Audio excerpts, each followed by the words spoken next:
Para todos aquellos interesados en diseccionar las relaciones entre padres e hijos, tienen que ver la nueva película de Hirokazu Koreda, Tras la tormenta.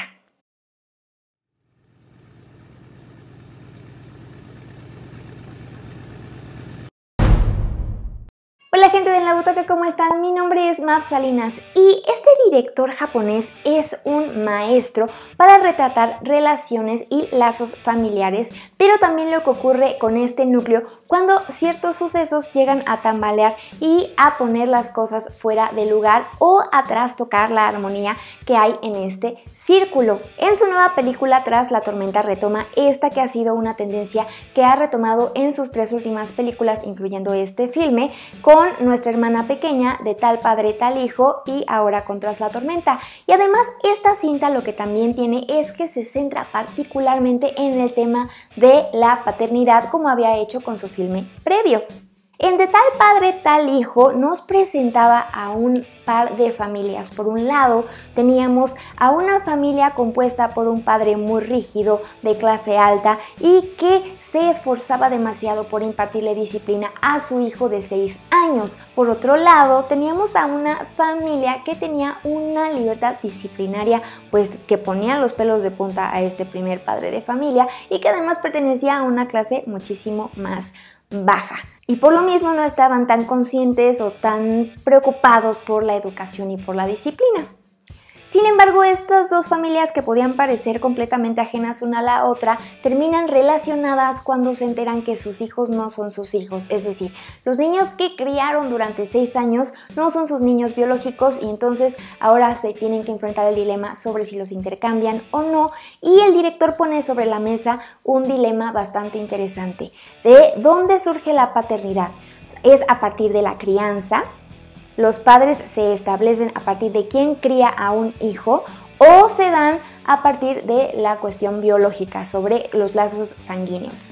En esta nueva apuesta de Tras la tormenta llega con una metáfora que justamente nos recuerda a ese tan famoso dicho que después de la tormenta viene la calma, porque ahora tenemos a un personaje que es un protagonista, también un padre de familia, pero una familia desquebrajada, que es un poco disfuncional porque ella está divorciado de su ex esposa, pero también tiene a un hijo pequeño al que quiere cuidar, pero la esposa, bueno, la ex esposa le pide que dé dinero, que lo mantenga, y este hombre es un caos. Se suponía que iba a ser un novelista importante, ya hizo una novela bastante exitosa, incluso recibió un premio, pero ya no sabe qué escribir, como que está en una crisis existencial que no le permite realmente seguir adelante y está estancado en un trabajo de un detective que se dedica a lo mejor espiar a ciertas personas a las que mandan por lo regular espiar, o los clientes que vemos en la película son sus exparejas o sus parejas actuales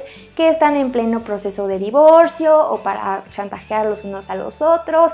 En sí no es un panorama muy alentador el que él ve todos los días. Como está en esta crisis existencial, en esta crisis profesional y además está todo el tiempo ensimismado, no sabe ser un buen hijo con su madre, no sabe ser un buen hermano, no sabe ser un buen papá y tampoco sabe ser un buen ex esposo. Al mismo tiempo carga con el peso de no poder estar con su familia y entonces todo eso lo lleva a tomar pues malas decisiones, como verán en la película. Ya no les cuento más para que ustedes mismos lo descubran.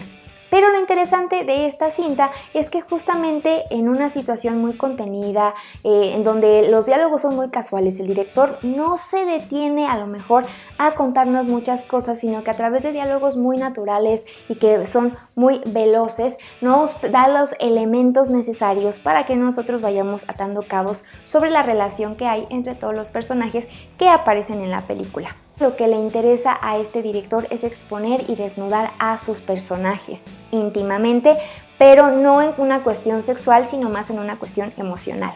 De hecho, Koreda dijo en algún momento que este es el proyecto más cercano que ha escrito, porque además de ser el director, es el guionista, porque es una historia que le surgió después de la muerte de su padre y de su madre. Y eso mismo es lo que le da como tanta naturalidad para hacer estos retratos sobre la vida familiar y sobre las relaciones que se desatan y se entretejen entre los miembros de una familia. Esta es una película, como les digo, muy naturalista, no tiene grandes puntos de inflexión, pero sí puede tener muchísimas capas para explorar. Seguramente a cada quien, dependiendo de la situación personal que esté viviendo, le va a dejar un mensaje y se va a centrar como en ciertas cosas. A mí lo que se me queda mucho sobre esta cinta es el planteamiento sobre si hoy en día los adultos somos las personas que pensábamos ser cuando éramos niños.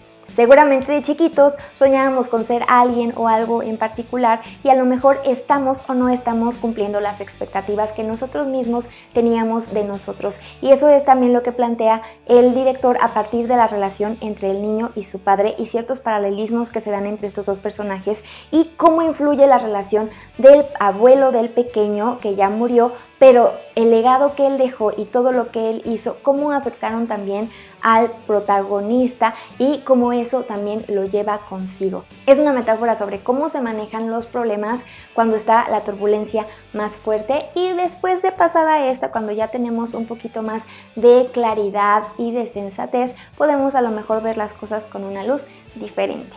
Así que por todos estos motivos, porque es una cinta con muchas capas, yo le doy 4 estrellas de 5. La verdad creo que es una cinta que vale muchísimo la pena y si no han visto De tal padre, tal hijo, la verdad es que también es una joya, así que véanla.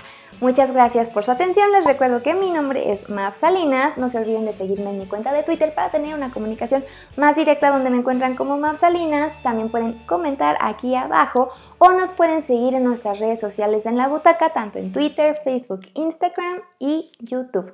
Muchas gracias y hasta la próxima.